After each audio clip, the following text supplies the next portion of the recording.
Shri A K Rajan, ഇപ്പോൾ കേന്ദ്രം പറയുന്നത് അല്ലെങ്കിൽ ഭരണപക്ഷം പറയുന്ന ഒരു കാര്യമെന്ന് പറയുന്നത് ഞങ്ങൾ പേപ്പർ ലീക്ക് ബില്ല് ചർച്ച ചെയ്യാൻ ഒരുങ്ങുകയാണ്, പ്രതിപക്ഷം സഹകരിക്കുന്നില്ല. പ്രതിപക്ഷം ഇത് ഈ ചർച്ചയില്ലാതിരിക്കുക എന്ന് പറയുന്നത് ഖേദകരമാണ് എന്നാണ് കേന്ദ്രമന്ത്രി കിരൺ റിജിജു പറയുന്നത്. പ്രതിപക്ഷം എങ്ങനെയാണ് അതിനോട് സഹകരിക്കുക?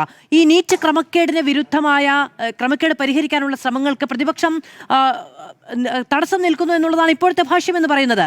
ഈ പോലീസ് അതിക്രമങ്ങളും പ്രതിപക്ഷ നേതാവിനെതിരെ എടുത്ത പോലീസ് കേസും അടക്കം ചർച്ച ചെയ്യാതെ അതിന് വേദി ഒരുക്കാതെ പ്രതിപക്ഷം സഹകരിക്കണമെന്ന് പറയുന്നത് ഇരട്ടത്താപ്പല്ലേ?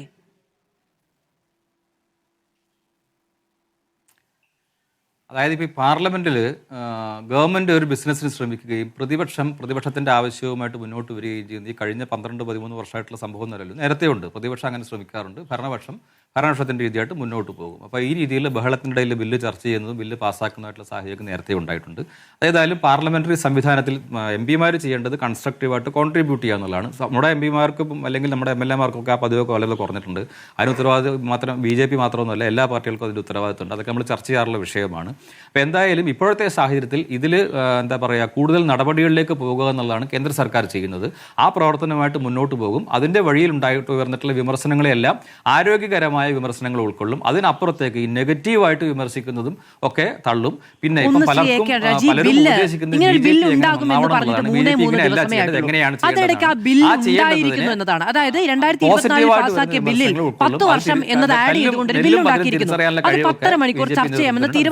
തട്ടിക്കൂട്ട് ബില്ലാണെന്ന് ആർക്കാണ് അറിയാത്തത് എന്ന് പറയുന്നത് ഒരു കാര്യം. ഇനി ആ ബില്ല് ചർച്ച ചെയ്യാമെന്ന് തീരുമാനിക്കുന്നതിന് മുൻപ് ഈ പാർലമെന്റ് എന്ന് പറയുന്നത് ഭരണപക്ഷത്തിന്റെ ബിസിനസ് മാത്രം നടക്കാനുള്ള ഒരിടമല്ലല്ലോ.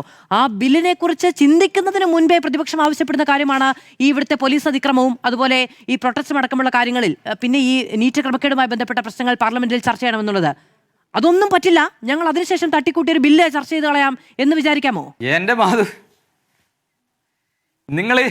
മാധു അവരുടെ കൂടെ ചേർന്ന് പറയുന്നത് കേട്ടാ തോന്നുന്നത് ഇപ്പൊ ഇവരാണ് ഇപ്പൊ ഭൂരിപക്ഷം, സർക്കാർ ന്യൂനപക്ഷമാണെന്നാണ്. നമ്മൾ ഈ ജനാധിപത്യത്തിൽ ഭൂരിപക്ഷത്തിന് ഒരു വിലയില്ലേ? ഭൂരിപക്ഷം ആൾക്കാർ വോട്ട് ചെയ്തുകൊണ്ടാണ് BJP ഭരിക്കുന്നത് എന്ന് പറഞ്ഞതുപോലെ പാർലമെന്റിലും BJPക്കാണ് ഭൂരിപക്ഷം. അപ്പൊ അതുകൊണ്ട് BJPയുടെ രീതി അനുസരിച്ചേ പ്രവർത്തിക്കുള്ളൂ. ഈ ന്യൂനപക്ഷം പറയുന്ന അംഗസംഖ്യ കുറഞ്ഞ പ്രതിപക്ഷം പറയുന്നതിനനുസരിച്ച് എല്ലാം ചെയ്തു കൊടുക്കുമെന്ന് വിചാരിക്കേണ്ട.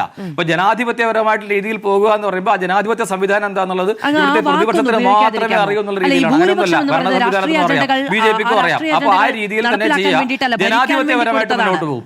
ജനാധിപത്യപരമായിട്ട് മുന്നോട്ട് പോകും. മോദി സർക്കാരിന് എന്തിനു എതിർക്കുക എന്ന് പറയുന്ന ആൾക്കാർ പറഞ്ഞ് മുന്നോട്ട് പോകുന്ന ആ വെള്ളം താഴെ ജനങ്ങളുമായിട്ട് ഞാൻ പറഞ്ഞല്ലോ, ജനങ്ങളുമായിട്ട് നേരിട്ട് ബന്ധപ്പെടുകയാണ് എന്റെ വഴി എന്നൊക്കെ പറഞ്ഞ ആൾക്കാരാണ് ഇതിന്റെ നേതൃത്വത്തിലുള്ളത്.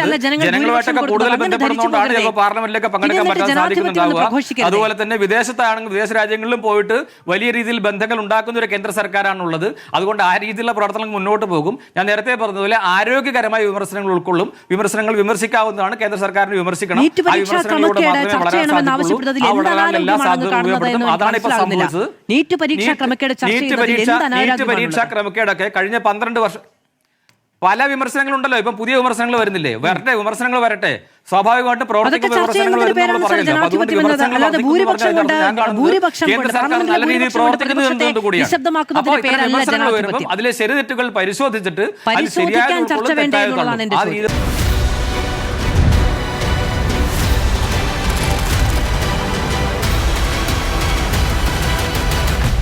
ഡിബേറ്റ് വിത്ത് മാധു സജി.